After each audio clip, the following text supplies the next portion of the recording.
Salam sejahtera Malaysia.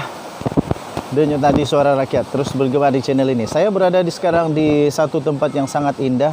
Nama dia Pantai Ria di Kota Marudu. Okey, tuan-tuan dan puan-puan, ada satu berita yang baru kita terima yang amat mengejutkan berkenaan dengan Tun Dr. Mahathir Mohamad. Kita tahu Tun Dr. Mahathir Mohamad sekarang ini sudah terlalu berusia, sudah terlalu tua, dan apa saja penyakit yang mengancam ataupun terkena padanya itu satu pasti membawa bahaya yang amat besar. Baru saja diterbitkan sebentar tadi tuan-tuan dan puan-puan, telah diterbitkan di Astro Awani. Laporan kesihatan Tun Mahathir sekarang amat bahaya. Berada di dalam keadaan yang memang berbahayalah kerana pada usia beliau yang 90 lebih tahun, apa-apa penyakit pun dia berada dalam keadaan bahaya. Dilaporkan Tun Mahathir disahkan bahawa beliau telah diserang positif COVID-19 dan dilaporkan sekarang beliau sedang dirawat di Institut Jantung Negara dan dilaporkan beliau akan dibawa pemantauan dan kemungkinan besar beliau tidak akan keluar daripada IJN dalam masa yang terdekat. Dilaporkan beliau akan menerima pemantauan rawatan mungkin lebih kurang beberapa hari di IJN, Institut Jantung Negara. Kita tahu tuan-tuan dan puan-puan, apabila COVID menyerang, dia akan menyerang bahagian jantung, paru-paru dengan berbahaya sekali. Dan Tun Dr. Mahathir Mohamad adalah golongan yang amat berisiko tinggi. Bukan hanya sekadar berisiko, tetapi beliau juga berisiko amat tinggi dan berbahaya. Beliau berada di kalangan berisiko tinggi kerana beliau hanya bergantung harap kepada jantung yang selalu dibantu oleh pakar-pakar perubatan. Jadi pada masa yang sama saya fikir oleh kerana usianya, paru-parunya juga tidak sekuat orang muda.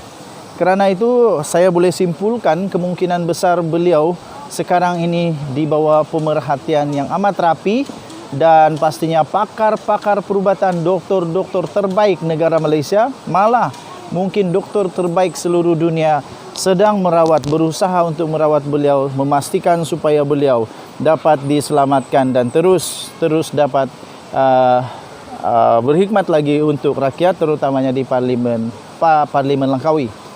Okey tuan-tuan dan puan-puan, persoalannya ialah yang paling kita risau sekarang ni, persoalannya ialah adakah Tun Dr. Mahathir Mohamad akan dapat kembali sihat dan akan dapat untuk menjadi ahli parlimen semula untuk Parlimen Langkawi kerana keadaannya yang sekarang ini dalam bahaya.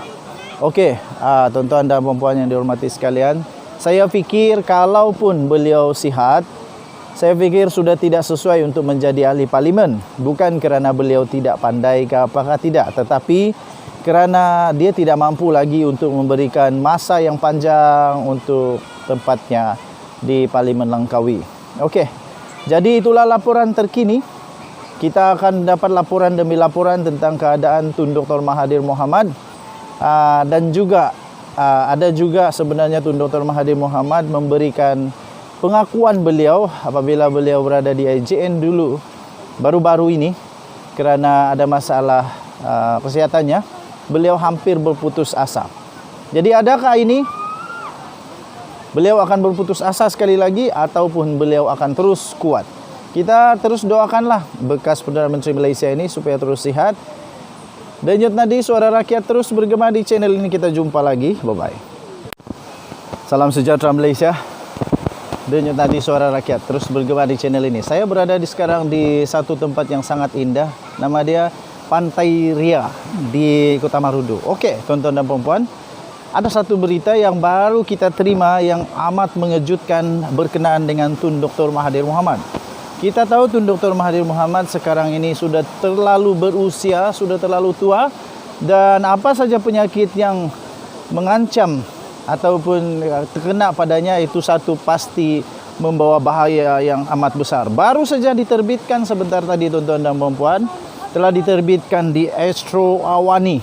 Laporan kesihatan Tun Mahathir sekarang amat bahaya. Berada di dalam keadaan yang memang berbahayalah kerana pada usia beliau yang 90 lebih tahun, apa-apa penyakit pun dia berada dalam keadaan bahaya. Dilaporkan Tun Mahathir disahkan bahawa beliau telah diserang positif COVID-19 dan dilaporkan sekarang beliau sedang dirawat di Institut Jantung Negara dan dilaporkan beliau akan dibawa pemantauan dan kemungkinan besar beliau tidak akan keluar daripada IJN dalam masa yang terdekat. Dilaporkan beliau akan menerima pemantauan rawatan mungkin lebih kurang beberapa hari di IJN, Institut Jantung Negara. Kita tahu tuan-tuan dan puan-puan, apabila COVID menyerang, dia akan menyerang bahagian jantung, paru-paru dengan berbahaya sekali. Tun Dr. Mahathir Mohamad adalah golongan yang amat berisiko tinggi. Bukan hanya sekadar berisiko, tetapi beliau juga berisiko amat tinggi dan berbahaya. Beliau berada di kalangan berisiko tinggi kerana beliau hanya bergantung harap kepada jantung yang selalu dibantu oleh pakar-pakar perubatan. Jadi pada masa yang sama saya fikir oleh kerana usianya, paru-parunya juga tidak sekuat orang muda. Kerana itu saya boleh simpulkan kemungkinan besar beliau sekarang ini di bawah pemerhatian yang amat rapi dan pastinya pakar-pakar perubatan, doktor-doktor terbaik negara Malaysia, malah mungkin doktor terbaik seluruh dunia sedang berusaha untuk merawat beliau, memastikan supaya beliau dapat diselamatkan dan terus dapat berkhidmat lagi untuk rakyat, terutamanya di Parlimen Langkawi. Okey, tuan-tuan dan puan-puan, persoalannya ialah yang paling kita risau sekarang ni, persoalannya ialah adakah Tun Dr. Mahathir Mohamad akan dapat kembali sihat dan akan dapat untuk menjadi ahli parlimen semula untuk Parlimen Langkawi kerana keadaannya yang sekarang ini dalam bahaya. Okey, tuan-tuan dan puan-puan yang dihormati sekalian, saya fikir kalaupun beliau sihat, saya fikir sudah tidak sesuai untuk menjadi ahli parlimen. Bukan kerana beliau tidak pandai ke apakah tidak, tetapi kerana dia tidak mampu lagi untuk memberikan masa yang panjang untuk tempatnya di Parlimen Langkawi. Okey, jadi itulah laporan terkini. Kita akan dapat laporan demi laporan tentang keadaan Tun Dr. Mahathir Mohamad. Dan juga ada juga sebenarnya Tun Dr. Mahathir Mohamad memberikan pengakuan beliau apabila beliau berada di IJN dulu baru-baru ini kerana ada masalah kesehatannya, beliau hampir berputus asa. Jadi adakah ini beliau akan berputus asa sekali lagi ataupun beliau akan terus kuat? Kita terus doakanlah bekas Perdana Menteri Malaysia ini supaya terus sihat. Denyut nadi suara rakyat terus bergema di channel ini. Kita jumpa lagi. Bye-bye.